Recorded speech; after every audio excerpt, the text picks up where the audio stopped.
This man has done a lot in the acting field, professional acting field, and in poetry and in many other endeavors. Is George Dickerson. George, welcome to the Dave Gold Show. Dave, thank you. It's a pleasure to be here. Since we've been talking about acting, I know you're interested in my participation in David Lynch's Blue Velvet, where I played Detective Williams. And David, it's a wonderful, bizarre film. Right. And that put you on the map. And that put me on the map. And very hard to break into acting, particularly in your 40s, as I did. Right. And I had an introduction to a casting director. And I went into this middle-aged woman's office, and she's looking at my picture and resume, and I didn't have that many credits. And she said, well, it's impossible. Now, at this point, I was only about a year out of the war.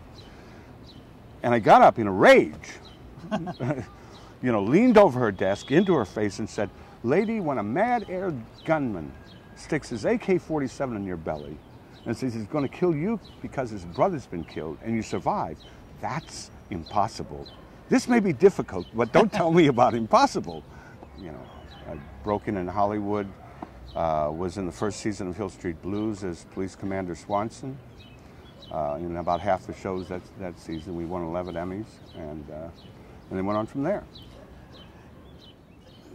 I'm cast often because I play a lot of dark roles. By that I mean it's not necessarily the bad guy, but if you take, for example, Detective Williams in Blue Velvet, he's a dark character. The audience is supposed to think, don't go to his house, don't date his daughter Laura Dern, he's in on it, and So you get this feeling of the underbelly of life, which is what David was going after in Blue Velvet. And the audience is supposed to suspect that I am part of the criminal thing that's going on. And when I'm not at the end, and that's the hard part of playing the role, the audience doesn't feel cheated because I haven't overplayed it where he's got to be a bad guy. So that I'm often, fortunately, a number of years ago, a director told me in Hollywood, he said, I didn't get a part in a project that I had auditioned for and really done a beautiful job. And I was surprised that I didn't get it, and this director was a friend of mine, and I waited a couple months, and I was having lunch with him, and I said, tell me, John, why didn't I get that role? He said, George, you're not the guy next door. Nobody's ever going to cast you for being the guy next door. You're too dark. You have too much life experience. You've seen too much in life. And he was right. And you can't cover it up. And you can't. No, it's some guys can play the nice guy next door. I can't. I can play it, but they won't believe it because it's in my eyes. And so much of film acting is in the eyes and the eyes of, One of the things that you try to do as an actor is the first time that the audience sees you, the audience has to like you. If you don't grab the audience that first time, they don't ever like you. And the first time they see me in that, I'm coming out on the wharf there at Santa Monica on the pier, and there's Bronson, the vigilante character, has killed some people. And I come out with my partner, and they bring up this biker, this tough young biker kid to me, and he starts babbling at me, and he says, well, you're the detective, go detect. And they, the script as written had me say something kind of normal, expected, what people expect cops to say.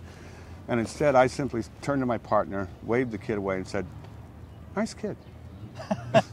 So it got a little laugh, but it showed something about, well, this guy's been around, Collected poems right here. How many of these poems that you've written over your life are in this book, George? The first half of the book is actually poems I've written since 1996. And the last half of the book includes a play I did that was a one-man show I did. It was performed here in New York and in L.A.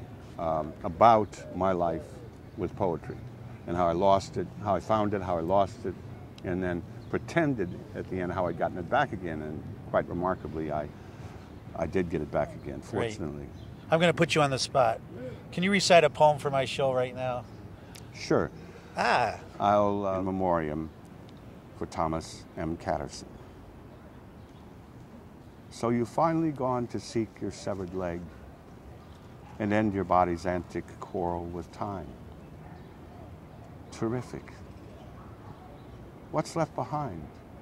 Here, at the still point, where the mirthless clowns of midnight snicker, hoo-ha, hoo-ha, Sweet Pepper's dead, with Eastern metrics dancing in his head. This is not so fine, my friend, this hapless end. You know how absence aches. You knew before you quit your walker's intricate pirouette, the recklessness of wish and want, the cost, the haunt. Jig, jig, the jongler said, from his busted bed. But to stop short, the syllables of your heart's fierce muttering so soon, is beyond my knack to grieve. Hey, let's take a jaunty jocular leave. We'll have another cigarette, you bet, and watch the lovely lady's last late pass. Then listen for God's gruff guffaw as you humpity bump your raggedy ass up the steps of heaven. Hoo-ha. Body nudge for Pepper. Excellent, excellent, George. People, on a personal note, I met George way back in L.A. around 1987, 1988. Right. I didn't take the class, but you were teaching a directing class at Columbia College, and one of your students had gotten me and this other actor to come in to do True West.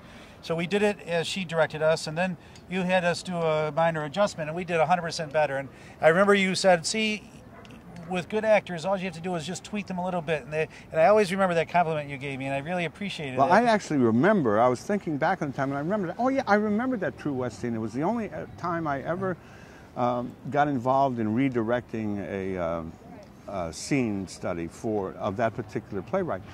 And I remembered you, believe it or not. Really? Yeah, and you reminded me. I drew it out of the great swamp of my history. That what you do is you try to learn as much as possible and use then what works for you and what works for the situation. And as an artist, you learn that you're only right if it works. It's been a pleasure to have George Dickerson on the Dave Gold Show. Unbelievable. Thanks a lot, George. My pleasure, Dave.